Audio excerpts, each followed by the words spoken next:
सम्पूर्णमा नमस्कार। हाम्रो एसए नेपाल गाइड युट्युब च्यानलमा तपाईलाई स्वागत छ र आज चाहिँ मैले तपाईहरुसँग चाहिँ टप 5 कमर्सियल ब्याङ्कको भिडियो लिएर उपस्थित भएको छु, जुन चाहिँ 2078-79 पहिलो त्रैमासिकको रिपोर्टको आधारमा गरिएको एनालाइसिस रहेको छ र 27 वटा कमर्सियल ब्याङ्कहरु मध्ये चाहिँ कुन चाहिँ टप 5 भित्र पर्न सफल भए भन्ने कुरा चाहिँ तपाईहरुसँग चाहिँ मैले प्रस्तुत गर्न लागेको छु। कुनले चाहिँ राम्रो प्रोग्रेस गरेको छ, कुनको चाहिँ फन्डामेन्टल चाहिँ एकदमै स्ट्रङ रहेको छ, त्यसको आधारमा चाहिँ मैले टप 5 हरुको चाहिँ फिल्टर गरेर चाहिँ लिस्ट तपाईहरुसँग चाहिँ प्रस्तुत गर्ने छु र यसमा चाहिँ हामी यस कम्पनीको यो पहिलो त्रैमासिक रिपोर्टको चाहिँ प्रतिवेदन अध्ययन गर्ने छौं र यसको चाहिँ पास्ट डिभिडेन्ड हिस्ट्रीहरु र अहिले चाहिँ यिनीहरुले के डिभिडेन्डहरु चाहिँ कति दिन लागेका छन् भन्ने कुरा पनि हामी यसमा छलफल गर्ने छौं र यी टप 5 लिस्ट चाहिँ हामीले लङ टर्मको लागि चाहिँ लगानी गर्नको लागि चाहिँ एकदमै उपयुक्त ब्याङ्क रहेको छ। अब चाहिँ हामी विषयवस्तुतर्फ लागौं। पहिलो नम्बरमा पर्न सफल भएको छ एनआईसी एसिया बैंक लिमिटेड। यसले चाहिँ एकदमै राम्रो वित्तीय प्रतिवेदन चाहिँ प्रस्तुत गरेको छ। यसले चाहिँ प्रायः सबै इन्डिकेटरहरु चाहिँ राम्रोसँग चाहिँ वृद्धि गरेको छ। यसको चाहिँ सबै ब्याङ्कहरु भन्दा चाहिँ ईपीएस पनि एकदमै राम्रो रहेको छ र सबैभन्दा बढी नाफा आर्जन गर्ने चाहिँ पहिलोमा चाहिँ एनआईसी एसिया बैंक लिमिटेड रहेको छ र यसको शेयर क्यापिटल अर्थात चुक्ता पुँजी चाहिँ 11 अर्ब 56 करोड भन्दा माथि रहेको छ र यो चुक्ता पुँजी भनेको चाहिँ लगानीकर्ताहरुबाट उठाएको रकम हो। यो चाहिँ जति बढी भयो त्यति राम्रो मानिन्छ र यसको रिजर्भ एन्ड सरप्लस अर्थात जगेडा कोषमा चाहिँ 10 अर्ब 39 करोड भन्दा बढी रकम रहेको छ र यो चाहिँ 11.31% ले यसले वृद्धि गरेको छ र यो रिजर्भ एन्ड सरप्लस अर्थात जगेडा कोष भनेको चाहिँ भविष्यमा आउन सक्ने नोक्सानीको लागि चाहिँ कम्पनीहरुले नाफाको केही अंश चाहिँ छुट्याएर राख्ने गर्दछन्, त्यसैलाई रिजर्भ एन्ड सरप्लस भन्ने गरिन्छ अथवा जगेडा कोष भन्ने गरिन्छ। यो पनि जति बढी भयो त्यति राम्रो चाहिँ मान्ने गरिन्छ र यसले चाहिँ कस्टमरहरुबाट चाहिँ 2 खर्ब 78 अर्ब भन्दा माथि चाहिँ डिपोजिट कलेक्सन गरेको छ र यसको डिपोजिट कलेक्सन चाहिँ 3.5% ले चाहिँ घटेको छ र यसले चाहिँ कस्टमरहरुलाई चाहिँ लोन चाहिँ 2 खर्ब 64 अर्ब भन्दा माथि चाहिँ लोन चाहिँ इन्भेस्ट गरेको छ। यो चाहिँ 6.26% चाहिँ वृद्धि गरेको छ र यसले नेट इन्ट्रेस्ट इन्कम अर्थात खुद ब्याज आम्दानी चाहिँ 2 अर्ब 78 करोड भन्दा माथि आर्जन गरेको छ। यो चाहिँ 40.42% चाहिँ वृद्धि गरेको छ र यो नेट इन्ट्रेस्ट इन्कम अर्थात खुद ब्याज आम्दानी भनेको चाहिँ जुन कस्टमरहरुलाई लोन एडभान्स यो चाहिँ लोनबाट इन्भेस्ट गरेर कमाएको ब्याज र जुन चाहिँ कस्टमरहरुलाई डिपोजिट लिँदाखेरिको तिर्नुपर्ने ब्याज घटाउँदाखेरि चाहिँ इन्ट्रेस्ट इन्कम अर्थात खुद ब्याज आम्दानी चाहिँ प्राप्त हुने गर्दछ। यो चाहिँ ब्याङ्कहरुको चाहिँ कोर बिजनेसको रूपमा चाहिँ लिन सकिन्छ र यसको अपरेटिङ प्रॉफिट अर्थात सञ्चालन मुनाफा चाहिँ यसले 1 अर्ब 67 करोड भन्दा माथि कमाएको छ। यो चाहिँ यसले 14.93% ले चाहिँ वृद्धि गरेको छ र यसले प्रॉफिट यो वर्षमा चाहिँ 1 अर्ब 18 करोड भन्दा माथि चाहिँ कमाएको छ। यो चाहिँ यसले 15.64% ले चाहिँ वृद्धि गरेको छ। यो चाहिँ यसको प्रॉफिट चाहिँ एकदमै राम्रो रहेको छ। यसको डिस्ट्रिब्युटेड प्रॉफिट अर्थात वितरणयोग्य मुनाफा चाहिँ 22 करोड 45 लाख भन्दा बढी रहेको छ। यसको ईपीएस अर्थात अर्निङ पर शेयर अर्थात प्रति शेयर आम्दानी चाहिँ यो वर्षको चाहिँ 40.84 रहेको छ र यसको ईपीएस चाहिँ 1.30 ले चाहिँ घटेको छ र यो प्रति शेयर आम्दानी भनेको चाहिँ तपाईको एक किताले चाहिँ वर्षभरिमा कति कमायो भन्ने कुरा चाहिँ बुझ्न सकिन्छ। यो चाहिँ जति बढी भयो त्यति राम्रो मान्ने गरिन्छ र यसको ईपीएस चाहिँ एकदमै राम्रो रहेको छ र यसको नेटवर्थ पर शेयर चाहिँ 189 रुपैयाँ 90 पैसा रहेको छ र यसको नेटवर्थ पर शेयर चाहिँ 0.19 ले चाहिँ बढेको छ र यो नेटवर्थ पर शेयर भनेको चाहिँ यसको वास्तविक मूल्य चाहिँ भनेर चाहिँ बुझ्न सकिन्छ र यो नेटवर्थ पर शेयर पनि जति बढी भयो त्यति राम्रो मान्ने गरिन्छ र यसको नन परफर्मिङ लोन अर्थात खराब कर्जा चाहिँ 0.49 रहेको छ र यसले खराब कर्जा चाहिँ 0.09 ले चाहिँ बढाएको छ र यो खराब कर्जा चाहिँ जति कम भयो त्यति राम्रो मान्ने गरिन्छ। एक भन्दा कम भएका कम्पनीहरु चाहिँ राम्रो मान्ने गरिन्छ र यसको आजको मार्केट प्राइस चाहिँ 869 रुपैयाँ रहेको छ र यसको ईपीएस चाहिँ 40.84 रहेको छ र यसको प्राइस अर्निङ रेशियो चाहिँ 21.28 रहेको छ र यो प्राइस अर्निङ रेशियो भनेको चाहिँ तपाईले 1 रुपैयाँ कमाउन चाहिँ कति लगानी गर्दै हुनुहुन्छ भन्ने कुरा चाहिँ बुझ्न सकिन्छ। यो चाहिँ जति कम भयो त्यति राम्रो मान्ने गरिन्छ र यसको प्राइस अर्निङ रेशियो चाहिँ ठिकै रहेको छ र यसको बुक भ्यालु चाहिँ 189 रुपैयाँ 90 पैसा रहेको छ। अब हामी हेर्छौं यस कम्पनीको पास्ट डिभिडेन्ड हिस्ट्री र यसले 77-78 को लागि चाहिँ 15% बोनस शेयर र 0.7895% चाहिँ क्याश डिभिडेन्ड गरे टोटल चाहिँ 15.7895% चाहिँ टोटल डिभिडेन्ड दिन लागेको छ र यसले चाहिँ बुक क्लोज मिति चाहिँ तय गरेको छैन र तपाईहरुले चाहिँ यसको लाभांश खानको लागि चाहिँ आजै किन्नुहुन्छ अथवा बुक क्लोज मितिको अघिल्लो दिनसम्म चाहिँ किन्नुहुन्छ भने यसको लाभांश चाहिँ पाउन सक्नुहुनेछ र यसको लाभांश पनि चाहिँ यो चाहिँ राम्रै रहेको छ र यसले चाहिँ विगतका वर्षहरुमा चाहिँ यसले लगभग लगानीकर्ताहरुलाई 10% देखिबाट चाहिँ 41% सम्म चाहिँ लाभांश दिएको दिन सकिन्छ र यस कम्पनीको चाहिँ लाभांश हिस्ट्री पनि राम्रो नै रहेको छ र दोस्रो नम्बरमा पर्न सफल भएको छ नोबेल बैंक लिमिटेड जसको शेयर क्यापिटल अर्थात पेड अप क्यापिटल चाहिँ चुक्ता पुँजी चाहिँ यसको 13 अर्ब 84 करोड भन्दा माथि रहेको छ र यसको रिजर्भ एन्ड सरप्लस अर्थात जोगेडा कोषमा चाहिँ 20 अर्ब 39 करोड भन्दा माथि रहेको छ र यसले रिजर्भ एन्ड सरप्लस चाहिँ 4.67% ले चाहिँ वृद्धि गरेको छ र यसको डिपोजिट फ्रम कस्टमर अर्थात कस्टमरहरुबाट चाहिँ यसले डिपोजिट चाहिँ 2 खर्ब 25 अर्ब भन्दा चाहिँ माथि चाहिँ यसले कलेक्सन गरेको छ यो चाहिँ 1.8% ले वृद्धि गरेको छ यसले चाहिँ कस्टमरहरुलाई चाहिँ लोन चाहिँ 2 खर्ब भन्दा चाहिँ माथि चाहिँ यसले लोन चाहिँ इन्भेस्ट गरेको छ यो चाहिँ 4.71% ले चाहिँ वृद्धि रहेको छ र यसले नेट इन्ट्रेस्ट इन्कम अर्थात खुद ब्याज आम्दानी चाहिँ 2 अर्ब 24 करोड भन्दा माथि आर्जन गरेको छ यो चाहिँ 42.41% ले चाहिँ वृद्धि रहेको छ एकदमै राम्रो वृद्धि रहेको छ यसले अपरेटिङ प्रॉफिट अर्थात सञ्चालन मुनाफा चाहिँ 1 अर्ब 58 करोड भन्दा माथि आर्जन गरेको छ यो चाहिँ 7.13% ले चाहिँ वृद्धि गरेको छ र यसले प्रॉफिट चाहिँ 1 अर्ब 11 करोड भन्दा माथि आर्जन गरेको छ यो चाहिँ 7.39% ले चाहिँ वृद्धि गरेको छ र यसको डिस्ट्रिब्युटेबल प्रॉफिट चाहिँ 85 करोड 19 लाख भन्दा चाहिँ माथि रहेको छ र यसको ईपीएस चाहिँ 32.14 रहेको छ र यसले चाहिँ ईपीएस चाहिँ 7.80 ले चाहिँ घटेको छ यसको ईपीएस चाहिँ र यसको नेटवर्थ पर शेयर चाहिँ 247.31 रहेको छ र यसको नेटवर्थ पर शेयर चाहिँ एकदमै राम्रो रहेको छ र यसको नन परफर्मिङ लोन चाहिँ अर्थात खराब कर्जा चाहिँ 1.13 रहेको छ र यो चाहिँ यसको 0.48 ले चाहिँ बढेको छ र यसको आजको मार्केट प्राइस चाहिँ 1608 रुपैयाँ रहेको छ र यसको ईपीएस चाहिँ 32.14 रहेको छ र यसको प्राइस अर्निङ रेशियो चाहिँ 50.3 रहेको छ र यसको प्राइस अर्निङ रेशियो चाहिँ अलिकति हाई रहेको छ किनभने यसको डिभिडेन्ड हिस्ट्रीहरु चाहिँ एकदमै राम्रो रहेको छ लगानीकर्ताहरुलाई राम्रो लाभांश दिँदै आइरहेको छ त्यसकारणले गर्दाखेरि पनि यसको चाहिँ प्राइस चाहिँ अलि हाई रहेको छ र यसको बुक भ्यालु चाहिँ 247.31 रहेको छ र यसको बुक भ्यालु चाहिँ एकदमै राम्रो रहेको छ र यसले चाहिँ 77-78 को लागि चाहिँ आज नै लाभांश घोषणा गरेको छ यसले चाहिँ 33.6% बोनस शेयर र 4.4% चाहिँ नगद लाभांश गरेर चाहिँ 38% चाहिँ टोटल लाभांश चाहिँ यसले घोषणा गरेको छ र यसले चाहिँ बुक क्लोज मिति चाहिँ अब बिस्तारै तय गर्ला र तपाईहरुले यदि लगानी गर्न चाहनुहुन्छ भने चाहिँ यसको शेयर चाहिँ आजै खरिद गर्नुहुन्छ अथवा बुक क्लोज मितिको अघिल्लो दिनसम्म चाहिँ शेयर खरिद गर्नुहुन्छ भने चाहिँ तपाईहरुले यसको लाभांश चाहिँ पाउन सक्नुहुनेछ र यसको विगतका डिभिडेन्ड हिस्ट्रीहरु हेर्ने हो भने चाहिँ यसले चाहिँ लगानीकर्ताहरुलाई 30% देखिबाट चाहिँ 65% सम्म चाहिँ लाभांश दिँदै आइरहेको छ र यसको लाभांशको हिस्ट्री हेर्ने हो भने चाहिँ यसको लाभांशको हिस्ट्री चाहिँ एकदमै राम्रो रहेको छ यो चाहिँ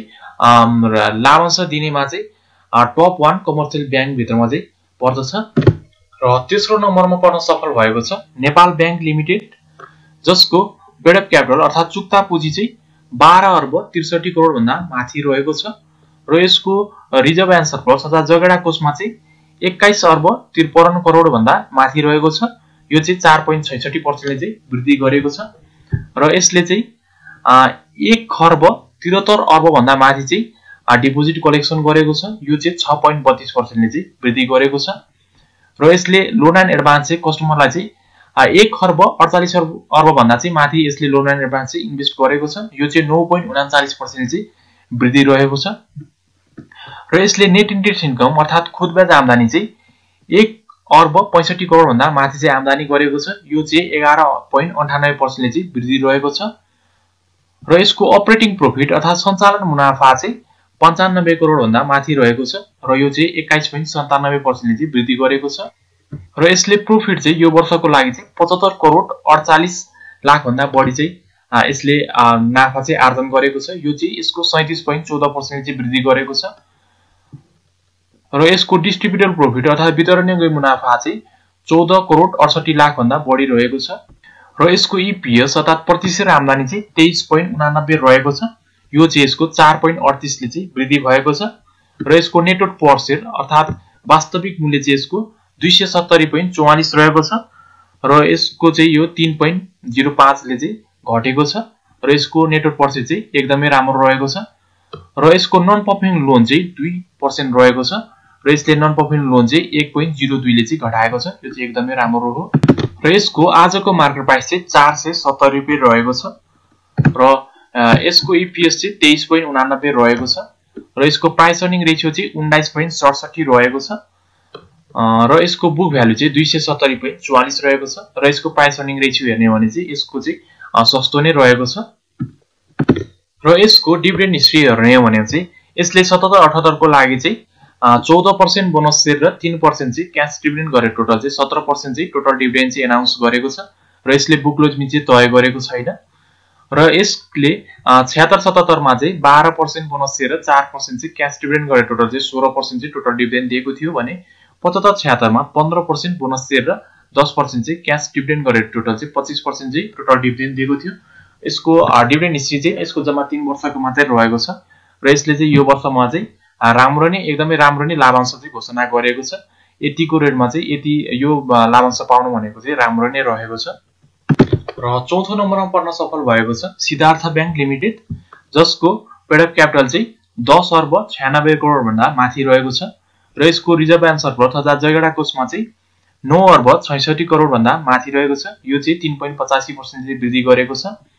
र यसले चाहिँ कस्टमरहरुबाट चाहिँ 1 अर्ब 83 अर्ब भन्दा माथि डिपोजिट कलेक्सन गरेको छ। यो चाहिँ यसको 1.44% चाहिँ वृद्धि गरेको छ र यसले कस्टमरहरुलाई चाहिँ 1 अर्ब 73 अर्ब भन्दा माथि चाहिँ लोन इन्भेस्ट गरेको छ। यो चाहिँ 9.23% ले चाहिँ वृद्धि गरेको छ र यसले नेट इन्ट्रेस्ट इन्कम अर्थात खुदब्याज आम्दानी चाहिँ 1 अर्ब 75 करोड भन्दा माथि चाहिँ आर्जन गरेको छ। यो चाहिँ 30.25% ले चाहिँ वृद्धि गरेको छ र यसको वृद्धि एकदमै राम्रो रहेको छ र यसको अपरेटिङ प्रोफिट अर्थात सञ्चालन मुनाफा चाहिँ 1 अर्ब 35 करोड भन्दा माथि रहेको छ र यसले सञ्चालन मुनाफा चाहिँ 87.27% चाहिँ वृद्धि गरेको छ र यो चाहिँ एकदमै राम्रो वृद्धि गरेको छ यसले र यसले प्रोफिट चाहिँ 94 करोड 87 लाख भन्दा बढी चाहिँ आर्जन गरेको छ र यसले प्रोफिट चाहिँ 89.50% ले चाहिँ वृद्धि गरेको छ र यसले चाहिँ एकदमै राम्रो वृद्धि गरेको छ र यसको ईपीएस अर्थात अर्निङ पर शेयर चाहिँ 34.62 रहेको छ र यसले ईपीएस चाहिँ 14.55 पैसाले चाहिँ वृद्धि गरेको छ र यसको नेटवर्थ पर शेयर अर्थात वास्तविक मूल्य चाहिँ 188.13 रहेको छ र यसको नन परफर्मिङ लोन चाहिँ 0.54 रहेको छ र यसले नन परफर्मिङ लोन चाहिँ 0.78 ले चाहिँ घटाएको छ। यो चाहिँ एकदमै राम्रो रहेको छ र यसको आजको मार्केट प्राइस चाहिँ 524 रुपैयाँ 90 पैसा रहेको छ र यसको ईपीएस चाहिँ 34.62 रहेको छ र यसको प्राइस अर्निङ रेशियो चाहिँ 15.16 रहेको छ भने बुक भ्यालु चाहिँ 188.13 रहेको छ र यसको प्राइस अर्निङ रेशियो हेर्ने भने चाहिँ यो कम्पनी चाहिँ एकदमै सस्तो रहेको छ। 15 पी रेशियो हुनु भनेको चाहिँ एकदमै सस्तो रहेको छ र पी रेशियो चाहिँ 15 भन्दा कम भएका कम्पनीहरु चाहिँ राम्रो मान्ने गरिन्छ र यसको डिभिडेन्ड हिस्ट्री हेर्ने हो भने चाहिँ यसले चाहिँ लगानीकर्ताहरुलाई 77-78 मा चाहिँ 14.25% चाहिँ बोनस शेयर र 0.75% चाहिँ क्याश डिभिडेन्ड गरेर टोटल चाहिँ 15% चाहिँ टोटल डिभिडेन्ड चाहिँ एनाउन्स गरेको छ र यसले पनि बुक क्लोजिङ चाहिँ तय गरेको छैन र यसको चाहिँ लाभांश खानको लागि चाहिँ त्यो प्राइस चाहिँ एकदमै जस्टिफाई गर्ने नै रहेको देखिन्छ र यसले चाहिँ विगतमा चाहिँ लगानीकर्ताहरुलाई 8.42% देखिबाट चाहिँ लगभग 39% सम्म चाहिँ टोटल चाहिँ डिभिडेन्ड दिएको देख्न सकिन्छ र यसको डिभिडेन्ड हिस्ट्री पनि एकदमै राम्रो नै रहेको छ र पाँचौं नम्बरमा अर्थात लास्ट नम्बरमा पर्न सफल भएको छ ग्लोबल आइएमई बैंक लिमिटेड जसको पेड अप क्यापिटल अर्थात चुक्ता पुँजी चाहिँ 21 अर्ब 63 करोड भन्दा माथि रहेको छ। 27 वटा कमर्सियल बैंकहरु मध्येमा सबैभन्दा बढी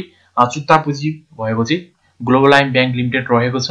र यसको रिजर्भ एन्ड सरप्लस अर्थात जगेडा कोषमा चाहिँ 11 अर्ब भन्दा माथि रहेको छ र यसको रिजर्भ एन्ड सरप्लस चाहिँ 0.27% ले चाहिँ घटेको छ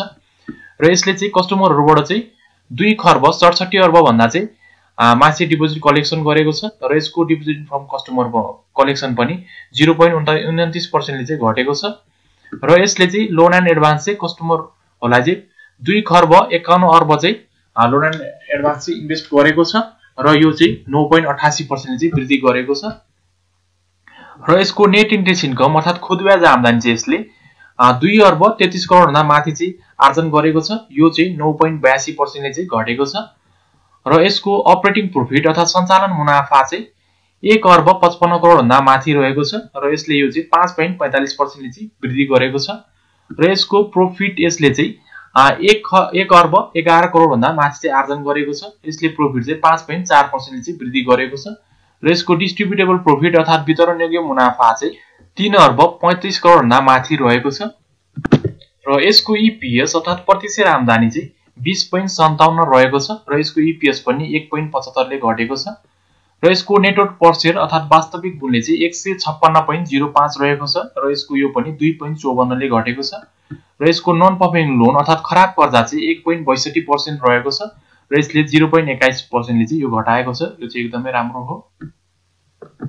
र यसको आजको मार्केट प्राइस चाहिँ 389 रुपैयाँ 70 पैसा रहेको छ